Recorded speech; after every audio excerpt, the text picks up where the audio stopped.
A frail-looking young man with pale skin and dark circles under his eyes was sitting on a rusty bench across from the police station.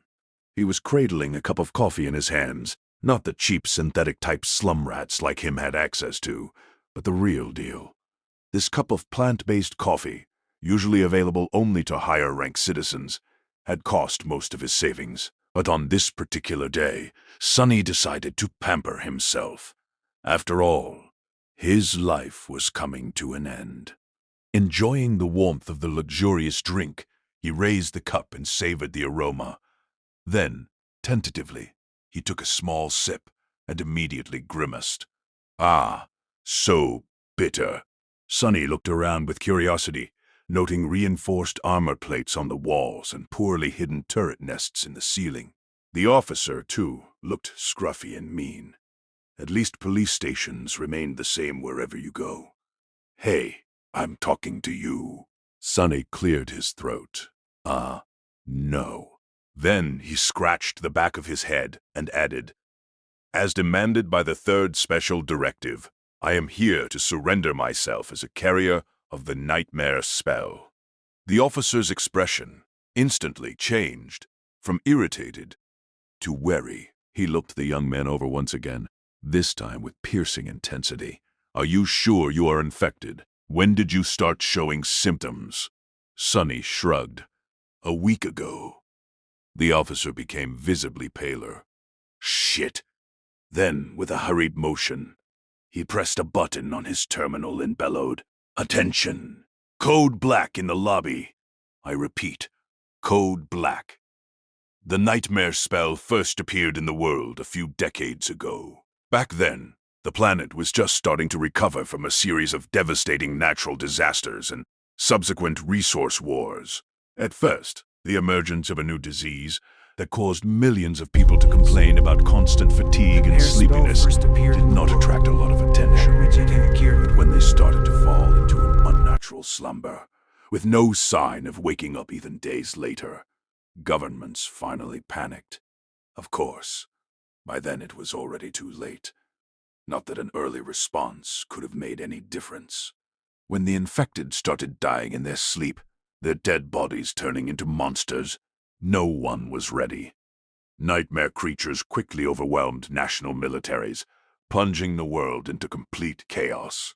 No one knew what the spell was, what powers it possessed, and how to fight it. In the end, it was the awakened, those who survived the first trials of the spell and came back alive, who put a stop to its rampage. Armed with miraculous abilities earned in their nightmares, they restored peace and created a semblance of a new order. Of course, it was only the first of the catastrophes brought upon by the spell. But as far as Sonny was concerned, none of it had anything to do with him. Not until a few days ago, that is, when he first started having trouble with staying awake.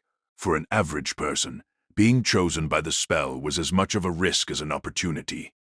Kids learned survival skills and fighting techniques in school, on the off chance of being infected.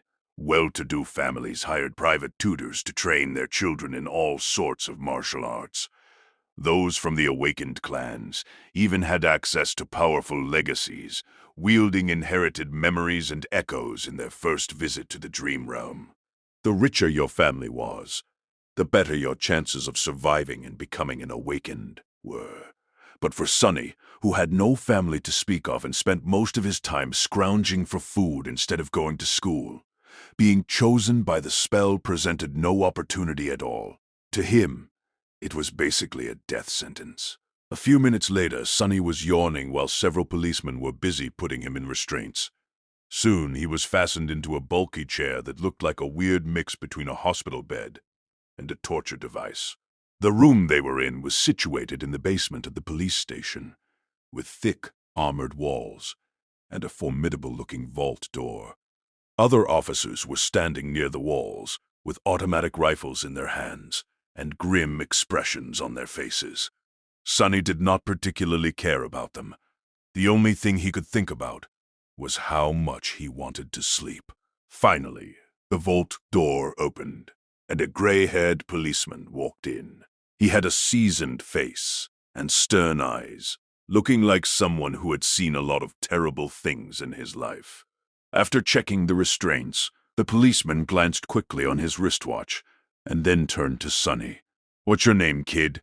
Sonny blinked a few times, trying to concentrate, then shifted uncomfortably. "Sunless." The old policeman raised an eyebrow. "Sunless? That's a strange name." Sonny tried to shrug, but found himself unable to move. "What's so strange about it? At least I have a name. Back in the outskirts, not everyone even gets one." After another yawn, he added, "It's because I was born during a solar eclipse. My mom had a poetic soul, you see. That's why he got this weird-ass name, and his little sister was called Rain, back when she still lived with them at least. Whether it was the result of poetic imagination or simple laziness, he did not know." The old policeman grunted. "Do you want me to contact your family?" Sonny simply shook his head. "There's no one. Don't bother." For a second, there was a dark look on the policeman's face. Then his expression turned serious. "All right, Sunless. How long can you stay awake?" Not long." The policeman sighed. "Then we don't have time for the full procedure. Try to resist for as long as you can and listen to me very carefully. Okay?" Not waiting for a response, he added, "How much do you know about the nightmare spell?" Sonny gave him a questioning look. "As much as anyone, I guess." "Who doesn't know about the spell? Not the fancy stuff you see in dramas and hear in the propaganda broadcasts. I mean, how much do you really know?" That was a hard question to answer. "Don't I just go into the dream realm, kill a few monsters to complete the first nightmare, receive magic powers, and become an awakened?" The old policeman shook his head. "Listen carefully. Once you fall asleep, you will be transported inside your first nightmare. Nightmares are trials created by the spell. Once inside, you will meet monsters, sure, but you will also meet people. Remember, they are not real. They're just illusions conjured up to test you." "How do you know?" The policeman just stared at him.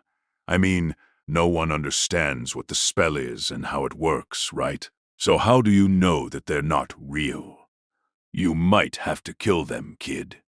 So do yourself a favor and just think about them as illusions."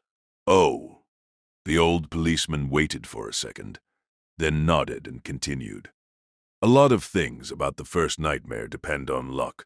Generally, it shouldn't be overwhelmingly hard. The situation you're in, the tools you have at your disposal, and the creatures you have to defeat should be within the range of your abilities, at least.